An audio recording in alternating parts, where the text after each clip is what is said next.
नमस्कार दोस्तों, मैं हूं CA Harish and welcome back to my channel. आज मैं आपके साथ शेयर करने जा रहा हूं अबाउट इंटरनेशनलाइजेशन ऑफ रुपी। आपने रिसेंटली भी न्यूज़ में सुना होगा कि अभी रिसेंटली श्रीलंका ने भी इंडियन रुपीज़ में ट्रेड होने का एक्सेप्ट कर लिया है। तो अगर instead of doing trade in US dollar अभी इंडियन रुपीज़ इंडियन करेंसी में भी इंटरनेशनल ट्रेड हो सकते हैं, तो उसके लिए क्या अभी प्रेजेंट क्या सिचुएशन है और उसके लिए आरबीआई ने क्या क्या चेंजेस किए हैं और ये कैसे पूरा सिस्टम वर्क करेगा, उसके रिगार्डिंग हम लोग डिटेल में बात करेंगे। और इससे इंडिया को क्या चीज़ बेनिफिट हो सकता है और इंडिया के लिए क्या चैलेंजेस पे रह सकता है, उसका कंप्लीट डिटेल्स हम लोग आगे ये वीडियो में डिस्कस करने वाले हैं। तो ये वीडियो काफ़ी इंटरेस्टिंग और इन्फॉर्मेटिव रह सकता है आपके लिए। प्रेजेंट सिचुएशन की अगर बात करें, लेट से एग्जांपल ले कि एक कोई इंडियन एक्सपोर्टर है, उन्होंने गुड्स सेल करना है ईरान पे, ईरान कंट्री पे। तो ईरान में रियाल चल रहा है और इंडिया में आईएनआर चल रहा है। तो फर्स्ट बिलिंग होगा यूएसडी में। सपोज यूएसडी में बिल कर दिया, तो यहाँ से 1000 यूएसडी का अगर बिल किया और गुड्स वहाँ पे ईरान पहुँच गया, तो ईरान जो बायर होता है उनको पहले ईरानी रियाल में से उसको कन्वर्ट करने पड़ेगा यूएसडी में, और यूएसडी में कन्वर्ट करने के बाद जो 1000 यूएसडी है वो पेमेंट रिसीव होगा इंडिया के बैंक में 1000 यूएसडी। और इंडिया के जो एक्सपोर्टर है उसको भी जो 1000 यूएसडी है उसको फिर से इंडियन रुपीस में कन्वर्ट करना पड़ता है। तो ये जो सारी जो प्रोसेस है उसमें काफ़ी कन्वर्जन एक्सपेंसेस लगते हैं। और मेन चीज़ जो लॉस होता है, बड़ा होता है, वो है फॉरेन एक्सचेंज फ्लक्चुएशन रेट्स। तो यहाँ पे 3 करेंसी इन्वॉल्व है, ईरानी रियाल जो इन्वॉल्व है, यूएसडी इन्वॉल्व है और इंडियन रुपीस इन्वॉल्व है। तो ये तीनों का जो पूरा फ्लक्चुएशंस का जो लॉस होता है या गेन होता है, कभी कभी अगर फॉरेन करेंसी डिमिनिश होती है अगर लोकल करेंसी, तो उसमें काफ़ी टाइम पे लॉस ही होता है। तो ये चीज़ को अगर अवॉइड करना है तो आपको इंडियन रुपीज़ में यहाँ पे बिल और पूरा इन्वॉइसिंग करने से आपको बेनिफिट हो सकता है। हम लोग पहले समझ लेते हैं इंटरनेशनलाइजेशन ऑफ इंडियन रुपीज़। तो इंटरनेशनलाइजेशन ऑफ इंडियन रुपीज़ बोलेंगे इसको, जहाँ पे इंडियन रुपीज़ है वो freely it can be freely used by the domestic residential persons as well as non resident persons, and उसको freely it can be used as a global reserve currency. आज के date में global reserve currency USD को बोला जाता है। तो similar to USD अगर इंडियन रुपीज़ को भी इंटरनेशनल ट्रेड में यूज़ किया जा सकता है, तो उसको हम लोग बोल सकते हैं इंटरनेशनलाइजेशन ऑफ इंडियन रुपी। और इससे क्या होगा, पूरा जो ट्रेड होता है, और ट्रेड में इनिशियली जो रेवेन्यू रॉ मटेरियल्स और बाकी जो सप्लाई होता है उसके लिए भी यूज़ कर सकते हैं, और फिर बाद में उसको कैपिटल गुड्स का इंपोर्ट और कैपिटल गुड्स का एक्सपोर्ट के लिए भी इंडियन रुपीज़ को यूज़ किया जा सकता है। आज के डेट में इंटरनेशनल ट्रांजेक्शन्स आईएनआर करेंसी में करने की क्यों रिक्वायरमेंट आ रही है, तो उसके 3-4 फैक्टर्स है। जैसे उसमें फर्स्ट फैक्टर है रशिया यूक्रेन वॉर। तो रशिया यूक्रेन वॉर अभी काफ़ी टाइम से, मतलब ऑलमोस्ट मोर देन 1 ईयर से चल रहा है। उसके चक्कर में अभी बाकी जो कंट्रीज है, यूएस ने ऑलरेडी उनके रशिया पे सैंक्शन लगाया हुआ है on use of US dollar. तो Russia can not use USD. Plus Russia को जो स्विफ्ट पूरा इंटरनेशनल एक पेमेंट का एक मेथड होता है, स्विफ्ट ट्रांजैक्शन मेथड, उससे भी रशिया को बैन कर दिया गया है। तो रशिया वो भी सिस्टम को यूज़ नहीं कर सकता है। इसलिए आज के डेट में रशिया रेडी हो गया है for accepting the current Indian rupees में ट्रांजेक्शन्स और इंडियन रुपीज़ में पेमेंट लेने के लिए। और बाकी जो इंपोर्ट है उनसे, जो रशिया से जो मेन इंपोर्ट होता है क्रूड ऑयल ही, तो क्रूड ऑयल का उनको तो सेल करना ही है। तो सेल के सामने अगर पैसा रिसीव करना है तो पैसा यूएसडी में नहीं आ रहा है, तो बाकी करेंसी में भी एक्सेप्ट करने से रेडी हो गया है। तो ये चीज़ पूरा ही यहाँ पे कहीं ना कहीं इंडियन रुपीज़ को बूस्ट कर रहा है to accept the Indian rupees.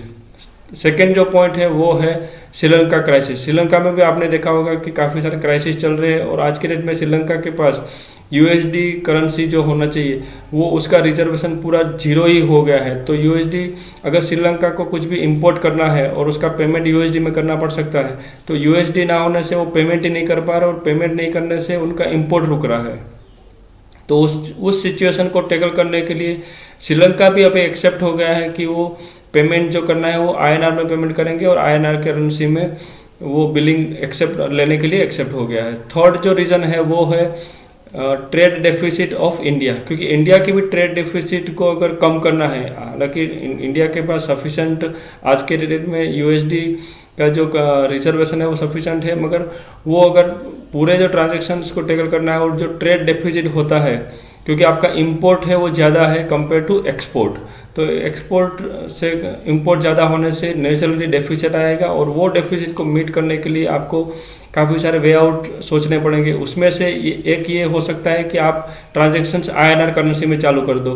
तो ट्रांजेक्शन अगर आईएनआर में करोगे तो आपका यूएसडी का यूज़ है वो कम हो जाएगा, और यूएसडी का यूज़ कम होने से उसकी डिमांड कम हो जाएगी, और डिमांड कम होने से आपकी ट्रेड डेफिसिट भी कम होने का चांस है। तो ये पूरा 3-4 जो फैक्टर्स है वो वही जो है, कहीं ना कहीं it lead to acceptance of Indian rupees as international transactions, और इससे आरबीआई को भी अभी ज़रूरत पड़ सकता है कि ये चीज़ को बूस्ट करे और यहाँ पे कुछ पॉलिसी डिसीजन चेंज करके ये चीज़ को मोटिवेट करके आईएनआर करेंसी में ही इसका यूज़ ज़्यादा हो जाए। इसके लिए आरबीआई ने एक रिसेंटली सर्कुलर इश्यू किया था, सर्कुलर नंबर 10 ऑन 11 जुलाई 2022 को।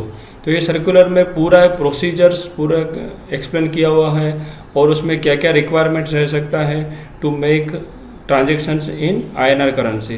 तो वो प्रोसीजर्स पूरा एक्सप्लेन किया हुआ था। वहाँ पे एक रिक्वायरमेंट होता है वास्ट्रो अकाउंट का। वास्ट्रो अकाउंट मीन्स कि foreign bank having account with the Indian bank in Indian branch, मतलब फॉर एग्जांपल एचएसबीसी बैंक है, उसका एक कोई अकाउंट हो गया State Bank of India Mumbai branch में for receiving and accepting and payment of INR currency transactions. तो वो जो अकाउंट मेंटेन करेगा उसमें जो भी इंपोर्ट और एक्सपोर्ट ट्रांजेक्शन्स के जो भी लेन देन होने हैं वो अकाउंट वास्ट्रो अकाउंट थ्रू होगा, और वास्ट्रो अकाउंट में जो यूज़ मनी जो होगा उसमें पहले भी ऐसा नहीं था कि इंडियन रुपीज़ जो है वो एक्सेप्ट नहीं हो रहा था। इंडियन रुपीज़ आज की डेट में भी नेपाल और भूटान में तो बाय डिफ़ॉल्ट यूज़ हो ही रहा है, मगर बाकी कंट्री में इतनी एक्सेप्टेबिलिटी नहीं थी। उसका मेन रीज़न था कि जो वास्ट्रो अकाउंट में जो पैसा पड़ा रहता था वो आइडल हो जाता था, गवर्नमेंट जो है उसको कहीं इन्वेस्ट करने के लिए यूज़ अलाउड नहीं करते थे। मगर रिसेंटली जो मैंने जो बोला है 11 जुलाई 2022 को जो सर्कुलर इश्यू हुआ है, वहाँ पे जो वास्ट्रो अकाउंट में कोई इंटरनेशनल बैंक का अगर मनी वहाँ पे, क्योंकि वो ट्रांजैक्शन होने के बाद जो सरप्लस मनी बचेगा, तो सरप्लस मनी को अभी जो रिसेंटली जो सर्कुलर इश्यू किया था उसमें यहाँ पे अलाउ भी कर रहे हैं for investing in government securities, treasury bill, उसमें इन्वेस्ट भी कर सकते हो ताकि आपका सरप्लस नहीं रहे, और सरप्लस के हिसाब से अगर सरप्लस पे आपको कुछ इनकम जनरेट करना है तो इनकम भी हो। तो यही एक जो मेन रीज़न होता है जो रिसेंटली है, वो भी अलाउ करने से इंडियन रुपीज़ की जो एक्सेप्टेबिलिटी है वो काफ़ी बढ़ गई है। और रिसेंटली आपने सुना होगा न्यूज़ में भी कि now there are 35 countries who are ready to accept international transaction in INR currencies. तो ये अभी एक्सेप्टेबिलिटी है और भी बढ़ने वाली है गोइंग फॉरवर्ड। तो ऑलरेडी 35 कंट्रीज़ ने तो एक्सेप्ट कर लिया है और ट्रांजैक्शंस अभी आगे भी बढ़ सकते हैं। तो उसमें अगर एडवांटेजेस क्या हो सकते हैं, इसके बहुत सारे फ़ायदे हो सकते हैं। उसमें से कुछ बेनिफिट्स है वो है फॉरेन एक्सचेंज फ्लक्चुएशंस का जो रिस्क है वो यहाँ पे जीरो हो जाएगा, क्योंकि आप पूरा ट्रांजैक्शंस आईएनआर में कर रहे हो तो यहाँ पे फॉरेन एक्सचेंज का कोई लॉस या कोई भी रिस्क है वो अवॉइड हो जाएगा। सेकंड जो रीज़न है वो कन्वर्जन कॉस्ट, क्योंकि आपको आईएनआर टू यूएसडी, फिर यूएसडी का जो कन्वर्जन कॉस्ट, इंपोर्ट और एक्सपोर्ट दोनों ट्रांजेक्शन में जो कन्वर्जन कॉस्ट और जो कन्वर्जन के जो एक्सपेंसेस लगते हैं वो भी आपके जीरो हो जाए, क्योंकि आप फुली आईएनआर में ही ट्रांजेक्शन्स कर रहे हो।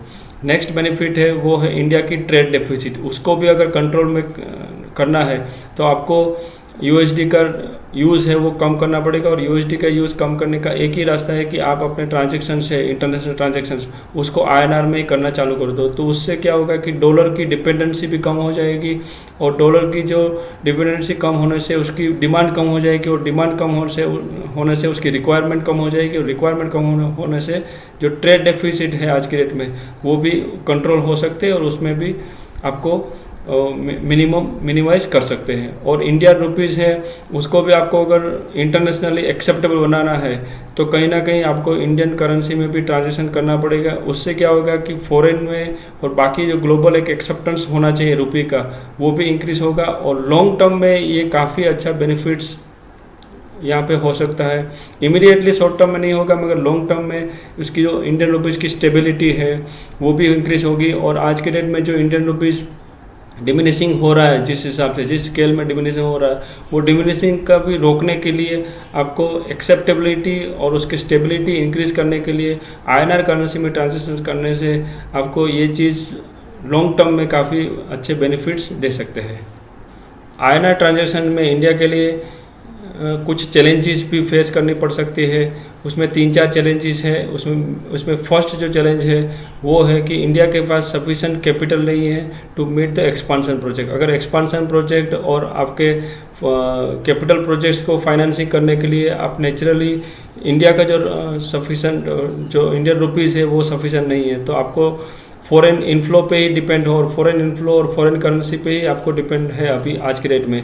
तो वो चीज़ पूरा ही 100% ऐसा नहीं कि 100% ट्रांजेक्शन आप INR में करना चालू कर दो और INR में पॉसिबल नहीं है, क्योंकि आप एक्सपांशन प्रोजेक्ट के लिए तो फॉरेन करेंसी पे ही डिपेंड रहोगे और उसके लिए आपको फॉरेन करेंसी में ट्रांजेक्शन्स करने ही पड़ सकते हैं।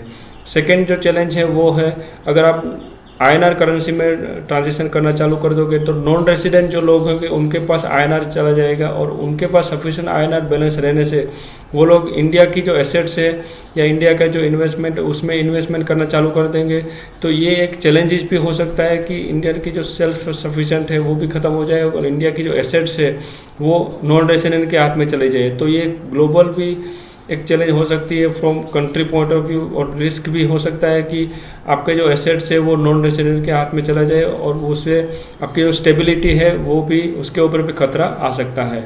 थर्ड जो रीज़न है वो है वॉलेटिलिटी, क्योंकि INR करेंसी में ट्रांजेक्शन होने से मोर INR करेंसी की रिक्वायरमेंट और डिमांड हो जाएगी, और मोर डिमांड होने से RBI को करेंसी जो सर्कुलेशन में रखना है वो भी INR करेंसी मोर रखना पड़ेगा, और ज़्यादा INR करेंसी सर्कुलेशन में रखने से ज़्यादा INR करेंसी प्रिंट करना पड़ेगा, और ज़्यादा INR करेंसी प्रिंट करने से इन्फ्लेशन और वॉलेटिलिटी, एक स्टेबिलिटी जो है वॉलेटिलिटी वो भी यहाँ पे कहीं ना कहीं इंक्रीज़ हो सकती है, और उसका भी बहुत बड़ा खतरा हो सकता है। तो ये पूरे जो 3-4 जो चैलेंजेस है उसको भी मिटिगेट करने के लिए RBI को कुछ मेजर्स लगाने पड़ेंगे, और INR करेंसी को एक्सेप्टेबिलिटी है उसको उसका जो बेनिफिट है वो भी हम लोग अचीव कर सके, और उसकी चैलेंजेस है उसको भी मिटिगेट कर सके। वैसा कुछ सोच के वो हिसाब से जो मेजर्स है वो मेजर्स भी एस्टेब्लिश करने पड़ेंगे, और मेजर्स को भी यहाँ पे लगाने पड़ेंगे। तो ये था brief detail about internationalisation of Indian rupees. तो आपको मैं आशा करता हूँ कि ये वीडियो काफ़ी आपको इन्फॉर्मेटिव और यूज़फुल लगा होगा। तो ये वीडियो को जरूर लाइक और शेयर करिएगा, और मेरे चैनल को भी सब्सक्राइब कर लीजिएगा, ताकि आपको रेगुलरली ऐसे इन्फॉर्मेशंस टाइमली एंड रेगुलरली मिलते रहेंगे। Thank you.